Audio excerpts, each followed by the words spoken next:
Singkirkanlah penghalang saudaramu. Saudara sekalian yang terkasih dalam Yesus Kristus, kita bersyukur hidup di sebuah negara yang punya Pancasila. Yang sila pertama itu berketuhanan yang Maha Esa. Kalau sila ini dilaksanakan sungguh-sungguh, maka kemudian akan terwujud sila-sila yang berikut: sila kemanusiaan, persatuan, kerakyatan, dan keadilan sosial.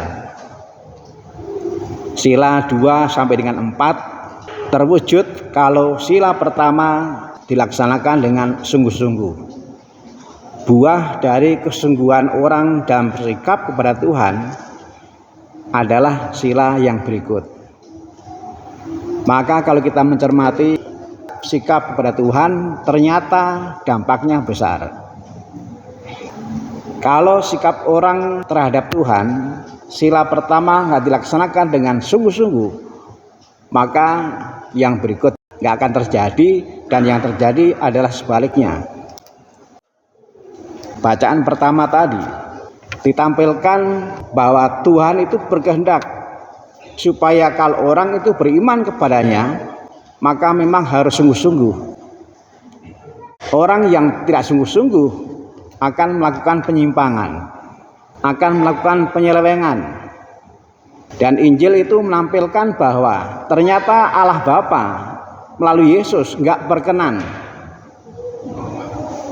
kalau Allah itu diselewengkan, kalau umat manusia itu nggak setia kepada Allah, itu nggak berkenan.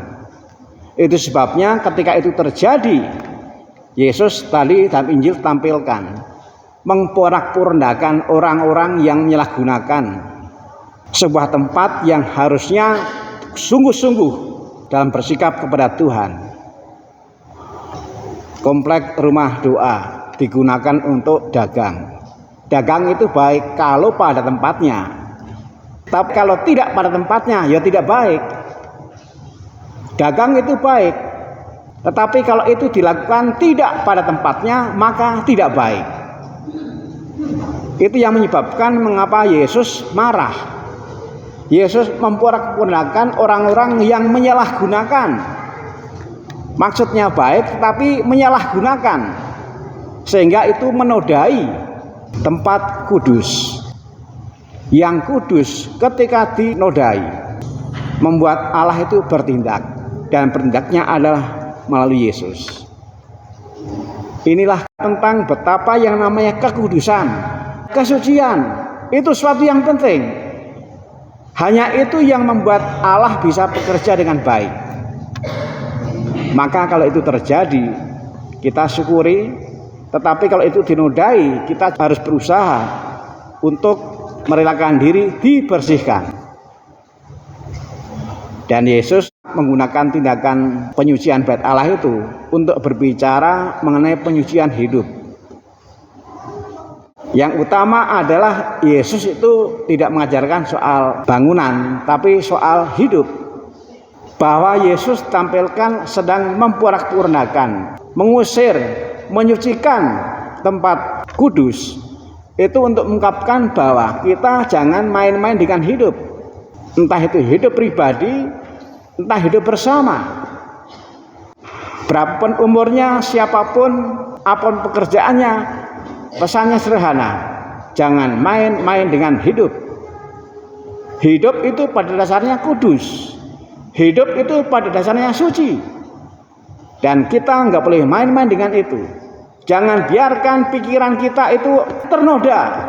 Jangan sampai perkataan kita itu ternoda. Jangan sampai sikap hati kita itu ternoda. Jangan sampai perilaku kita itu ternoda. Di tengah-tengah di mana banyak orang yang gagal fokus, kita bersyukur karena kita diingatkan, jangan sampai gagal fokus. Tuhan berkehendak supaya hanya dirinya saja yang disembah. Tuhan berkehendak supaya hidup kita yang dilengkapi dengan macam-macam hal, entah pikiran, sikap hati, perkataan, perilaku, harus fokus bahwa memperlihatkan di sana kita menghormati Tuhan. Saudara sekalian terkasih, di dalam bacaan kedua ditampilkan mengenai salib. Salib itu adalah hikmat. Salib itu adalah tindakan bijaksana dari Tuhan untuk menyucikan. Kita melihat salib yang besar. Itulah kata lain dari Yesus yang memporak-porandakan orang-orang yang jualan di komplek rumah ibadah. Yang mana Yesus melakukan itu untuk penyucian, untuk pemurnian. Dan ungkapan yang lain yang lebih gamblang adalah salib. Salib itu juga tindakan Yesus memurnikan, mengembalikan supaya yang ternoda itu menjadi seperti semula, kudus. Supaya pikiran itu menjadi seperti semula untuk memikirkan yang kudus. Hati juga sama. Salib dalam Injil adalah Yesus yang sedang bekerja keras melakukan penyucian, pembersihan, penyegaran sikap yang betul terhadap Tuhan. Kita berusaha supaya masa Prapaskah memang untuk itu utamanya. Ada yang jalan salib dimanapun, ada yang jalan salib di gereja, ada yang jalan salib di tempat ziarah, mungkin juga ada yang jalan salib di tempat lain. Yang jadi tujuan adalah apapun kegiatan masa Prapaskah, ujung-ujungnya harus dalam rangka membuka diri supaya Yesus yang menyucikan betul-betul bisa bekerja di dalam pikiran kita, di dalam hati kita, di dalam mulut kita, di dalam perilaku kita.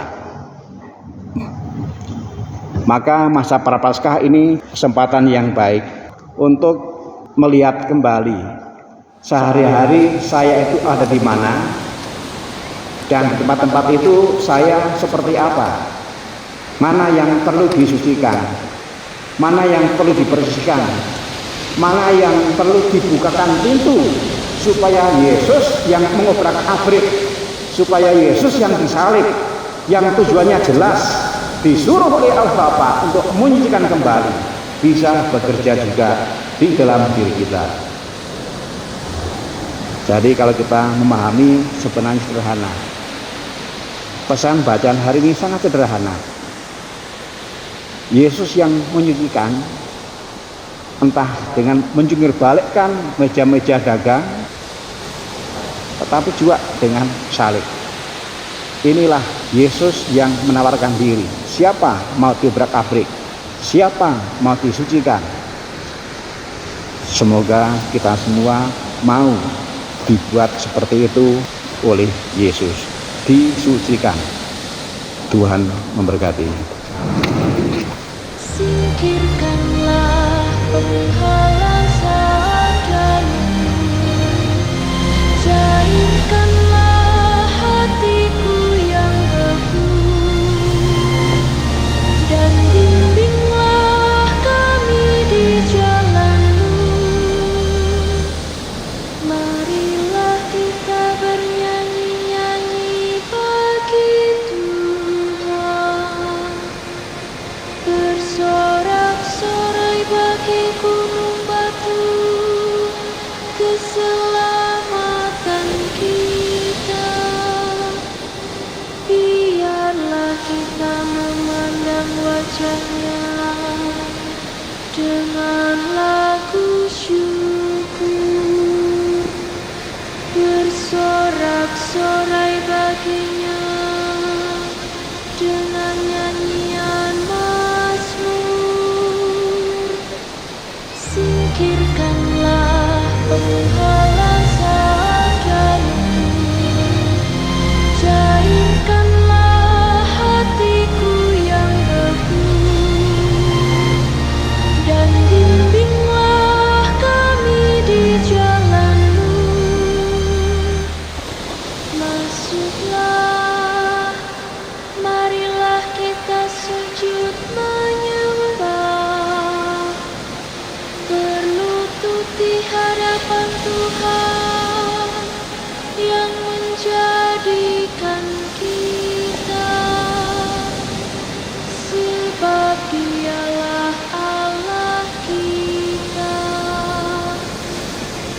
Kita ini umat gembalaannya serta kawanan